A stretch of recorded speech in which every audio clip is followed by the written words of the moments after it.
देखो आज पढ़ेंगे हम संधि, ठीक है। हिंदी में संधि क्या होती है, किसे कहते हैं, कितने प्रकार की होती हैं, किस तरीके से बनती हैं, सारी चीजें देखेंगे हम, ठीक है। संधि तो किन्हीं भी दो वर्णों को मिलाने की जो क्रिया होती है, जो दो वर्ण मिलाएंगे हम, देखो शब्दों में संधि नहीं होती, जो शब्दों के वर्ण होते हैं दोनों, पहले शब्द का अंतिम वर्ण और दूसरे शब्द का प्रथम वर्ण, दोनों के अंदर संधि होती है। संधि होने के बाद जो भी विकार उत्पन्न होता है, जो भी परिवर्तन होता है, उसे ही हम संधि कहते हैं। जैसे कि देख लें, मैं बताऊं आपको, एक शब्द होता है हिम। हिम का मतलब जानते ही हैं आप, बर्फ होता है, धन आलय, ठीक है। हिम का मतलब क्या है, बर्फ है।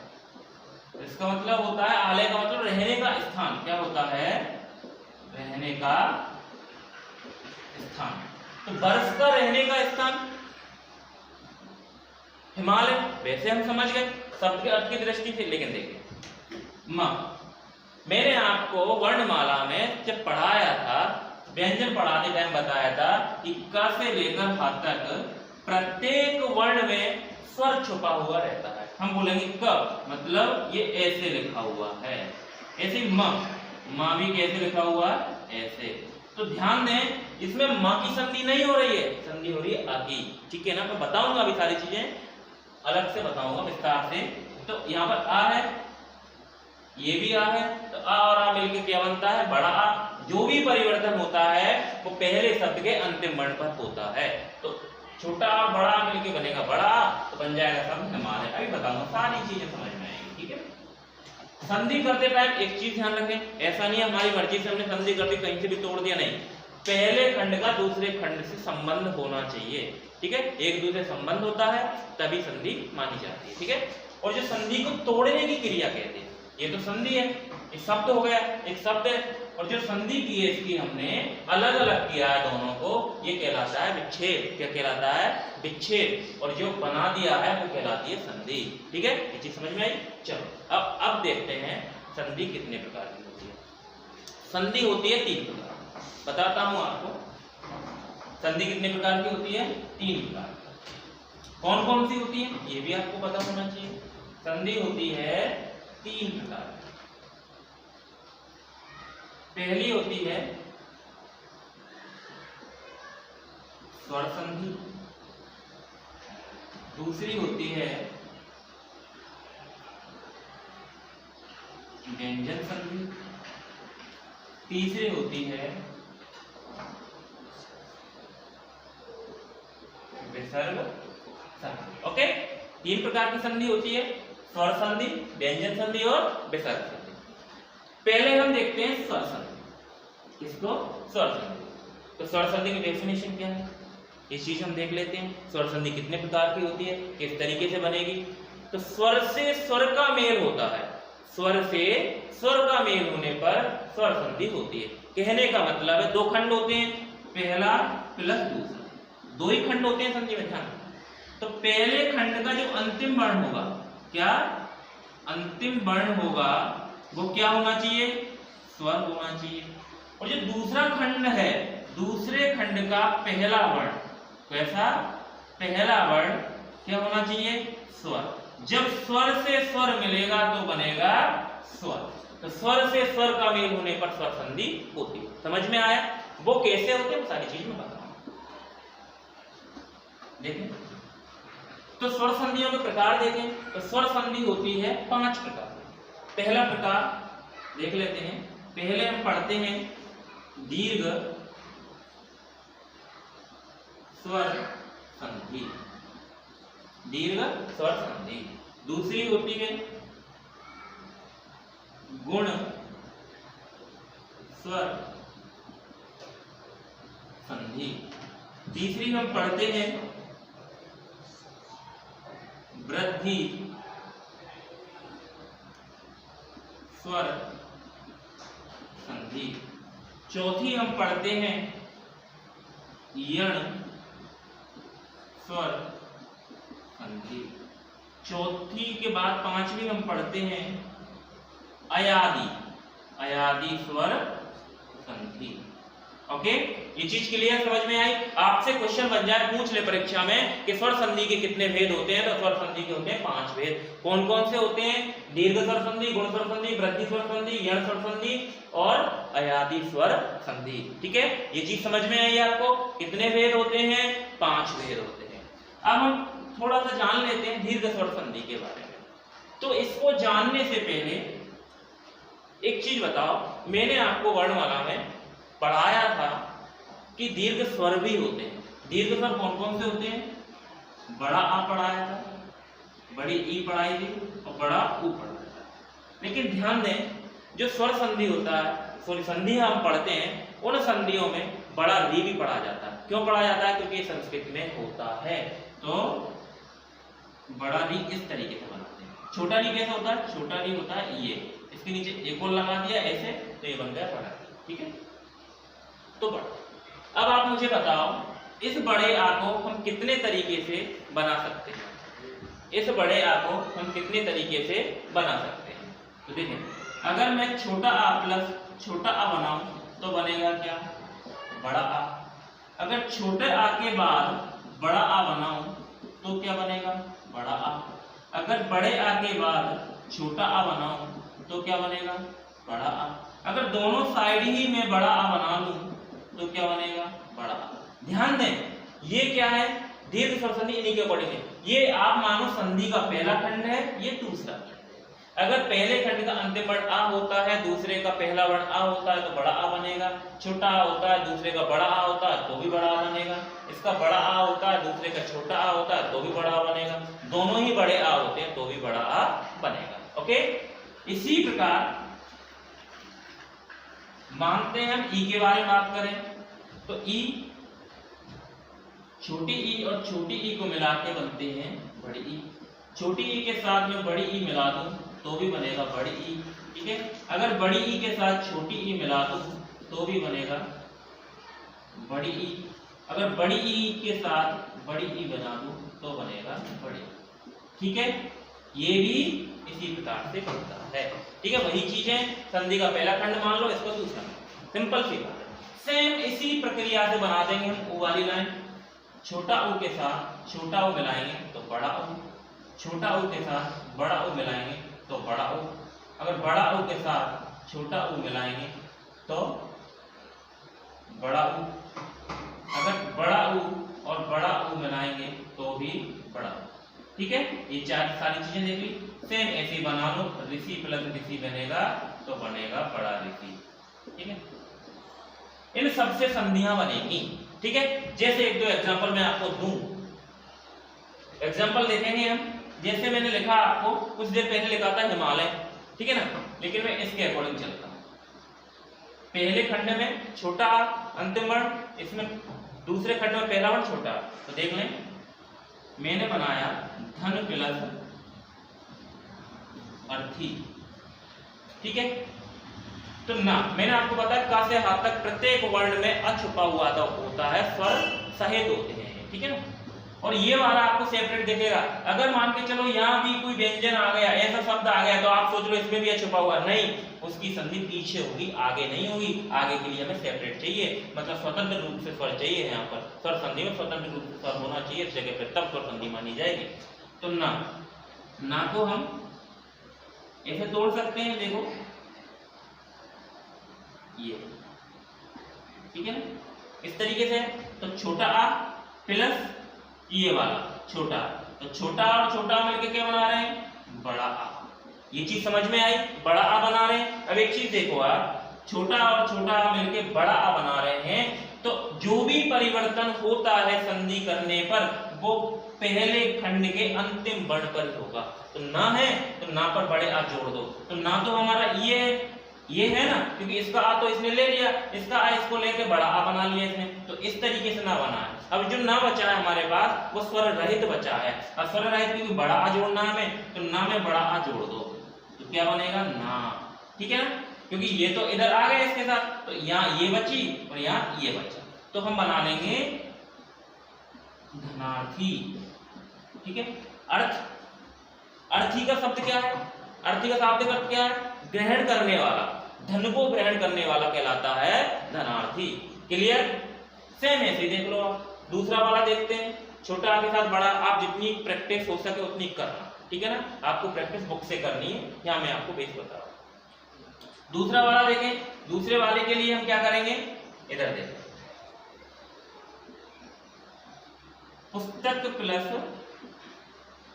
आलय, ठीक है? का वही चीज, वही प्रक्रिया करेंगे। का मैं छुपा हुआ है, तो ये का ऐसे है, ठीक है? आ है प्लस बड़ा आ मिल गया हमें, तो छोटा आ और बड़ा आ मिलके क्या बना रहे हैं, बड़ा आ बना रहे हैं। बना दो बड़ा आ, ठीक है? ये बन गया बड़ा। जो भी परिवर्तन होगा वो इस पर होगा। तो का तो हमारे पास ऐसे बचा हुआ है, इसमें बड़ा आ मिलाएंगे, ये हो गया। तो ये क्या बन जाएगा, का। क्या बन जाएगा, का। तो ये आ तो इधर आ गया, इसके साथ बचा क्या, पीछे लय, तो पुस्तकालय। तो ये शब्द बन जाएगा पुस्तकालय, मतलब पुस्तक का रहने का स्थान पुस्तकालय होता है। क्लियर? ये चीज समझ में? ठीक है। अब ऐसे ही बाकी के बन जाएंगे, हम बना लेना, ठीक है? फिर थोड़ा सा बता दूं मैं आपको ई के बारे में। ई का देख लो आप, चलो इनका और बता, इनका और देख लो। जैसे एक और देख लो, विद्या प्लस अर्थी। बड़ा आ इसमें छुपा हुआ है, आपको पता है, ठीक है? बड़ा आ और आ छोटा, बड़ा आ और छोटा मिलकर क्या बना रहे हैं, बड़ा आ, ठीक है ना? तो ये इधर आ गया, फिर भी बड़ा आ रहेगा, पीछे ये बचा, तो बन जाएगा क्या, विद्यार्थी, ठीक है? क्लियर? दोनों साइड बड़ा, मैंने बताया था आपको कुछ देर पहले, हिमालय तो इसका हो गया है ना, हाँ, हिम प्लस आलय इसका हो जाएगा वो। और दोनों साइड बड़े आकर कोई उदाहरण देख लेना, जैसे कि बता दूंगा, याद आ जाएगा तो अभी, ठीक है? छोटी और छोटी, रवि प्लस ईश, ये तो बड़ी हो जाएगा, ठीक है ना? ये वाला क्या हो जाएगा, रवीश, ठीक है? कवि प्लस ईश क्या हो जाएगा, कवीश, ठीक है? ये इस तरीके से बनेंगे, ठीक है ना?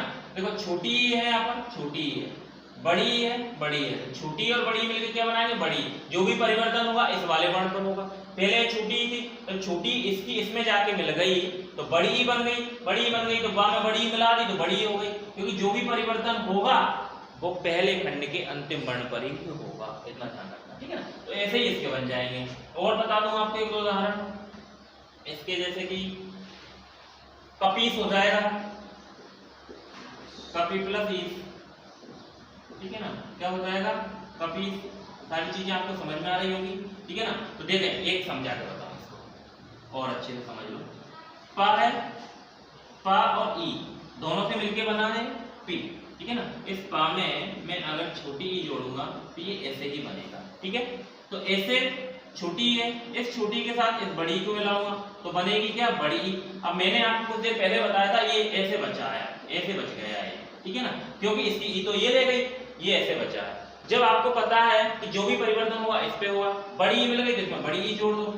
जब यहाँ पर हमने पा प्लस छोटी ई जोड़ के बनाई पी, तो बड़ी जोड़ के ऐसे बन जाएगी, ठीक है ना? इसको जोड़ेंगे तो बन जाएगी कपी, पीछे क्या बचा, श बचा, तो कपीश।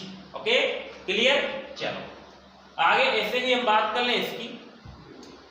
इसमें उदाहरण देख लेते हैं एक दो, इनको मिटा देता हूं। जैसे भानु प्लस उदय, ठीक है?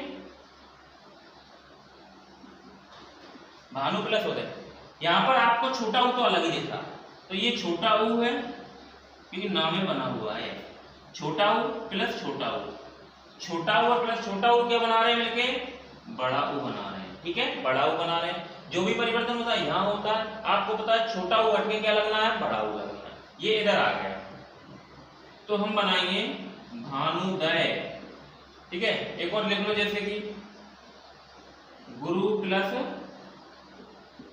उपदेश, ठीक है?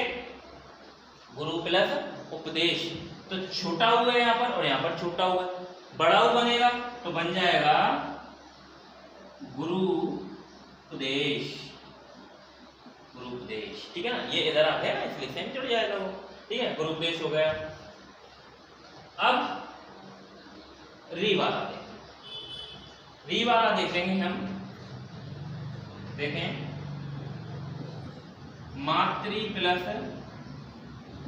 ऋण, री है, ये री है और ये भी री है, री और री मिलकर क्या बना रही है, बड़ी री बना रही है, ठीक है ना। तो जो भी परिवर्तन होगा यहां होगा, मैं बता चुका हूं कई बार। ये बड़ी री ऐसा लगेगी इसके नीचे, ये हो गया मातृण, ऐसे पितृण हो जाएगा, पितृ प्लस ऋण, ये क्या हो जाएगा, पितृण, ठीक है। ये आपकी दीर्घ स्वर संधि क्लियर, ओके। चलो अब मैं बात करूं आपको गुण स्वर संधि की, किसकी, गुण स्वर संधि की।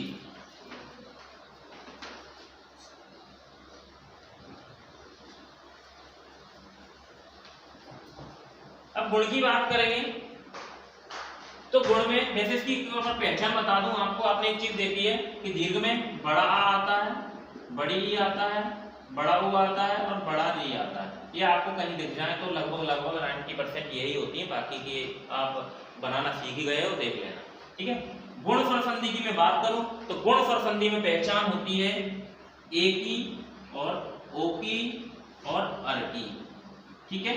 तीन चीज देखने को मिलेंगी, तीसरे से चौथी चीज गुण स्वर संधि में नहीं होती हिंदी के अंदर, ठीक है। तीन मिलेंगी तो आपको पता है ए कैसे बना है, आपको अच्छे से पता है। छोटा आ या बड़ा आ के साथ मैं मिला दूं क्या, छोटी या बड़ी, सिंपल है, ए बन गया। तो पहले खंड के अंतिम वर्ण ये दोनों होंगे, इन दोनों में से तीसरा नहीं होगा, लेकिन जो दूसरे खंड का पहला वर्ण है ये इन दोनों के अलावा भी दूसरा नहीं होगा, इनसे वो स्टार्ट होगा और इनसे ये खत्म होगा, ठीक है। ये चीज के लिए ओ की मैं बात करूं, ऐसे ही ओ की बात करें तो ओ में देख लो, छोटा आ प्लस बड़ा आ के साथ छोटा ऊ या बड़ा ऊ आएगा, ठीक है। तो शब्द का एंड होगा किससे, छोटा आ या बड़ा आ से, और शब्द प्रारंभ होगा दूसरा खंड किससे, छोटा ऊ या बड़ा ऊ से। तीसरी चीज नहीं आएगी, ध्यान रखना, इनकी ही संधि होगी। अर की मैं बात करूं तो सिंपल सी बात है, छोटा आ या बड़ा आ के बाद री आता है तो क्या बन जाएगा, अर बन जाएगा, ठीक है। एक दो उदाहरण बताऊं, एक एक दोनों के तीनों के एक एक उदाहरण देख लो। ए वाला देखो, जैसे मैं शब्द दे दूं आपको राकेश, महेश, ठीक है, रमेश।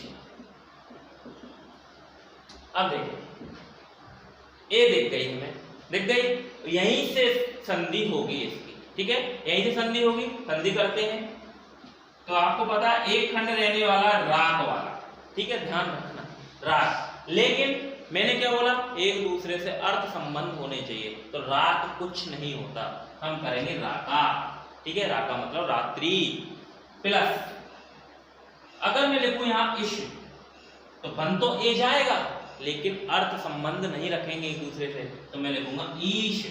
तो राका प्लस ईश, रात्रि का है जो ईश, अर्थात राकेश, अर्थात राकेश, ठीक है।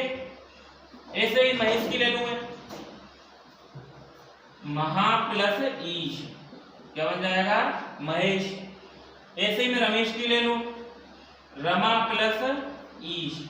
ये अर्थ के अकॉर्डिंग है, मह लिख देता मैं, ए बन जाता मह लिखने के बाद भी, लेकिन अर्थ संबंधित नहीं करते एक दूसरे से। रमेश में भी ऐसा ही होता, रम लिख देता, लेकिन रम का अर्थ इससे संबंध नहीं रखता, इसलिए रमा लिखा मैंने, रमाधन ईश रमेश, ओके। ये चीज समझ में आई, ठीक है। आगे मैं बात करूं ओ की, ओ की बात करें तो ओ के उदाहरण देख लो कुछ, जैसे यहां पर महा प्लस उदय, ठीक है, बड़ा आ और ऊ, यही चीज बताई थी मैंने, छोटा आ बड़ा में से एक आएगा, बड़ा आ के बाद ऊ मिल गया तुम्हें, ऊ मिल गया तो ओ बनेगा। जो भी परिवर्तन होगा यहाँ पर होगा, जो भी परिवर्तन होगा यहाँ पर होगा। यहाँ पर क्या परिवर्तन होने वाला है आपको अच्छे से पता है कि इन दोनों को मिलकर ओ बन रहा है और ऊ की मात्रा यहाँ चढ़ेगी, इसलिए ये बन जाएगा, क्योंकि ये तो इधर आ ही गया, इसलिए इन दोनों से मिलकर बना दिया ओ, ये बचा दय, यहाँ बचा मह, तो महा में वो ये जुड़ जाएगा, पहले तो इसको यहाँ पर जोड़ लो, ठीक है, हाँ में जोड़ लो, तो ये क्या होगा महो, ये बचा, इसको लिख दो साथ में महोदय, ठीक है, समझ में आया। एक और लिख लो चंद्रोदय, ठीक है, शब्द लिखा है मैंने डायरेक्ट, आपको पता है ओ मिल गया, ओ को दो फॉर्म में तोड़ सकते हैं, दोनों तरीके से बता रहा हूं मैं आपको, संधि तोड़ना भी बता रहा हूं, संधि जोड़ना भी बता रहा हूं, दोनों चीज, यहां भी मैंने तोड़ना बताया, ये जोड़ना बताया, फिर तोड़ना बता रहा हूं, ठीक है ना। संधि का विच्छेद कैसे करेंगे, संधि बनाएंगे कैसे, दोनों चीज सीख रहे हो आप एक साथ में। तो चंद्र, अगर मैं चंद्र लिखता तो शब्द नहीं सेट होता, चंद्र प्लस आपको पता है आ गए हमारे पास, पीछे ओ बनाने के लिए बड़ा ऊ चाहिए छोटा ऊ चाहिए, तो आपको पता है उदय से ही काम हो जाएगा कि छोटा ऊ से सब स्टार्ट हो रहा है, तो चंद्र प्लस उदय चंद्रोदय। क्लियर, ये चीज समझ में आई। चलो अर वाला और बता दूं मैं आपको, ठीक है, ये बता देता हूं। अर वाला देखो, अर वाले में आपको बताया था कि छोटा आ या बड़ा आ के बाद क्या चाहिए हमें, री चाहिए। देखो राज प्लस ऋषि, इन दोनों से अर बनेगा, बनाओ, अर का साउंड आएगा, कैसे आएगा देखो, राजर्षि, ऐसे बन जाएगा, इसका वर्ण विच्छेदन कर दो, अर निकल जाएगा, कैसे, र प्लस आ, ठीक है ना, प्लस ज प्लस आ प्लस र प्लस श प्लस ई, ये मिल गया अर, ठीक है, इसलिए अर आता है, समझ में आया, ये मिल गया अर, ठीक है। तो अर का साउंड आ रहा है, अगर तुम्हें लग रहा होगा फिर इसमें तो अर मिल ही नहीं रहा, तो अर ऐसे निकाल लेंगे, ठीक है ना, अर दिख रहा है राजर्षि, ओके, ऐसे बन जाएगा महाधन ऋषि, क्या बन जाएगा महर्षि, सप्तऋषि बन जाएगा, ठीक है, सारी चीजें बन जाएंगी, गुण भी हमारी क्लियर, बाकी की तीनों संधि में नेक्स्ट वीडियो में आपको पढ़ाऊंगा।